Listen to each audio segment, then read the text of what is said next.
So I was working on another more silly video to come out today, and I decided to open YouTube to look for footage to use in the intro. And right on my homepage, I see a Big Fry video. The title is "Another Game is Shutting Down Only 11 Months After Launch." Hooray! I clicked to see it, and it's another game I had slight interest in, by the name of Crows. This feels like such a common occurrence nowadays. We even had a span of a week this year where game after game after game shut down. So instead of making that silly video, I'm going to put on my best impression of someone that actually knows what they're talking about and enter video essay mode. Cause I'm tired of these games shutting down, man. But I'm not just going to rant about it like most YouTubers. I'm actually going to provide a solution to this. But before I provide context, I would appreciate it if you liked and subbed, or else you'll end up like these games. Just kidding. There's been a lot of recent shutdowns in just the past year or two in the gaming industry. Starting with a platform not many people talk about, but a bunch of people play on, Apex Legends Mobile shut down this month after about a year, and Battlefield Mobile didn't even make it out of beta testing. Two of the biggest franchises in the world couldn't even last that long. Crossfire X, the Xbox console exclusive arena FPS game, is shutting down after a year. The game was a flop commercially and critically, so this isn't surprising. However, a shutdown this quick of a sequel to the objectively biggest game in the world is insane to think about. Not to mention, the single player content is getting axed as well with this. Even the stuff that isn't online is gone forever.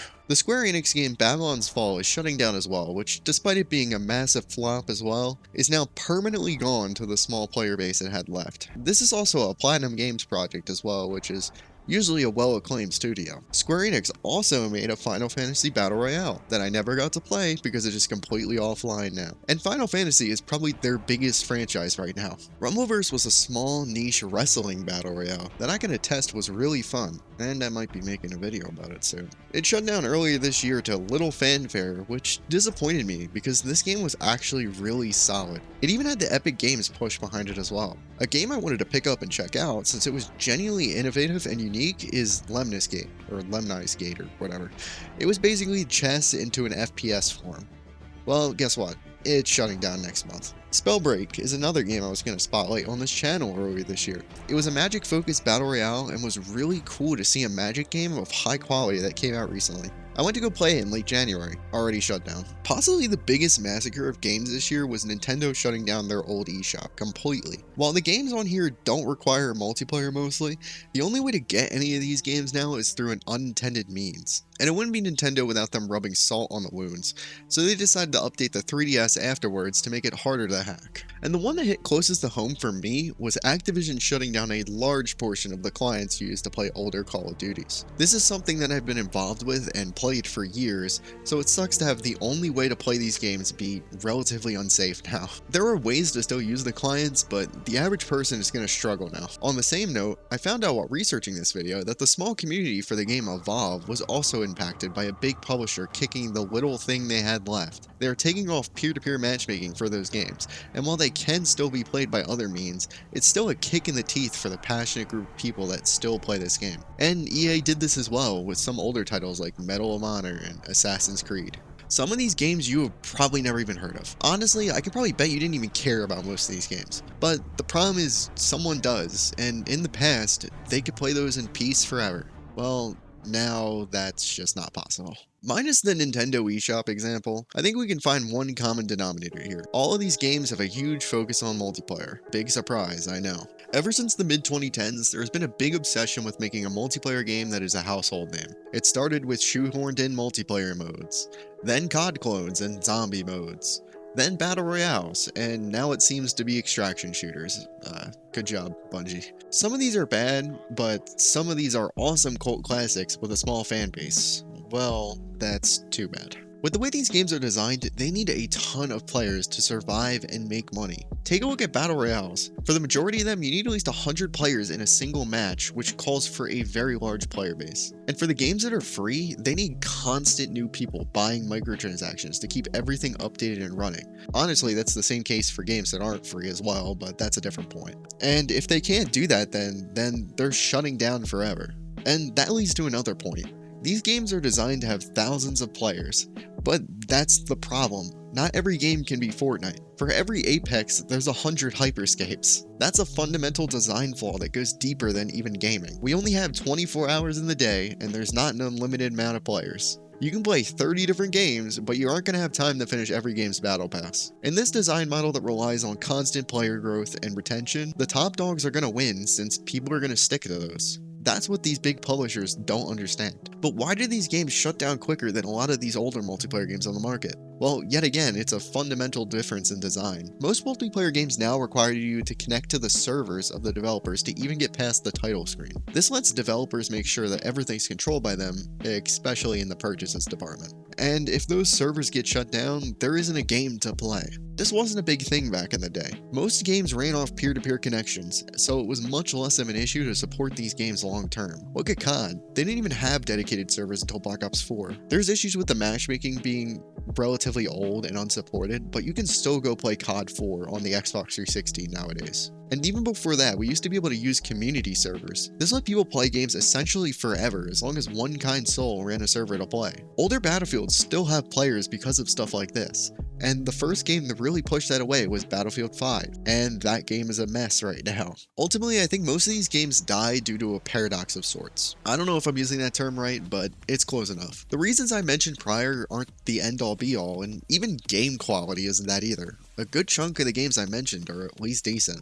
The main paradox is that people don't want to play a new game because they don't know if it'll be around in a year. But that sentiment is one of the main reasons the game will die. I think a good example of that is Hyperscape. This game shut down last year, but I vividly remember people like Ninja streaming it when it first came out. It was a high-skill battle royale with movement mechanics, which seems like an easy hit, especially with what people want nowadays. It had a big amount of hype around it, but a few days after, all of those people went back to whatever other game they were playing. People were enjoying it, so why did they leave? Well, for this exact sentiment. People didn't want to play the game no matter the quality because they thought it wouldn't go anywhere. And by proxy, it didn't. It's a self-fulfilling prophecy. But why should we care if Ubisoft's next project disappears, or Square Enix makes another horrible game lost to time? Well, we should. I've been a big advocate for game preservation to the point where my main thought on the Counter-Strike 2 reveal was, will CSGO be preserved in some way? But that's not just for the bangers of games. Games like Babylon's Fall should exist in some form so we can learn from them, and hopefully use those lessons to make a better game out of it. Yes, there are a million video essays going into this game, but it doesn't compare to experiencing it firsthand. And even besides that, don't you want to be able to play a game you paid for? And keeping these games playable in some way is good for the people who do enjoy the game. Some games are just going to have a negative public opinion, but there's usually a niche group out there that enjoys these games a ton. I can attest as a Black Ops 4 fan. I'll go back to the Evolve thing from the start of the video. This was a super hyped game that ultimately disappointed most people and was forgotten at the time. Well, I bet you didn't know that there's a community Discord that plays Evolve games with 5-digit members. There's a lot of passion behind games you forgot about, didn't like, or just never heard of. Even the Evolve team has developed an entire solution to play the game through an emulator. But for a lot of games, as soon as that server switches off, all that passion goes down the drain. Now, I said I had a solution to this at the beginning of the video,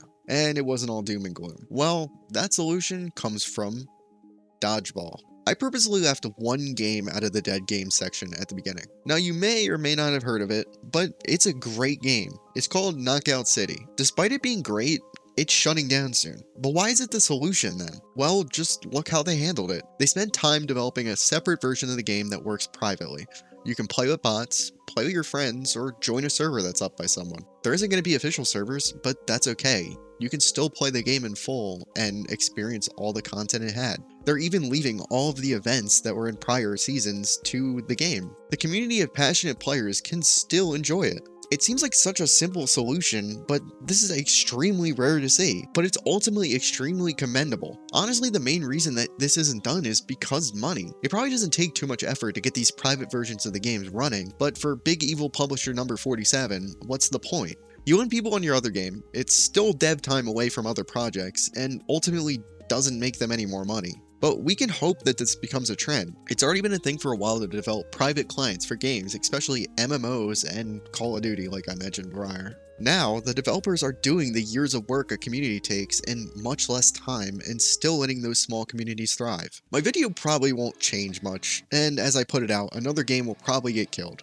It's just an inevitability, but maybe spreading the word about Knockout City and how they're doing things might get some change going. If there's anything I can leave you with, it's one or two things. If you ever think about a game from a while ago that you love, and probably is shut down that you're nostalgic for, look up and see if there's a revival project for it. If so, show them some love, join their Discord, maybe show up for some game nights. You honestly might have a blast. And if the developers are doing it themselves, make sure to show love for that loudly so more developers see that and choose to go that route. It's been mostly indie devs doing it, but maybe it can rub off on the AAA space as well. Instead of showing hate and laying on the grave of these games dying, go support games that are doing the right thing about shutting down. It at least brings some positivity around this in a mostly negative space. If you know of any games that shut down that have revival projects for them, let me know in the comments. I'd love to cover them. If you ever heard of Gigantic, I might be covering that one soon. I'd love to show love and check them out. Otherwise, I'd appreciate a like and a sub if you feel so inclined. Or maybe even join my Discord, so it's not as dead as these games. My name is Chaos for real.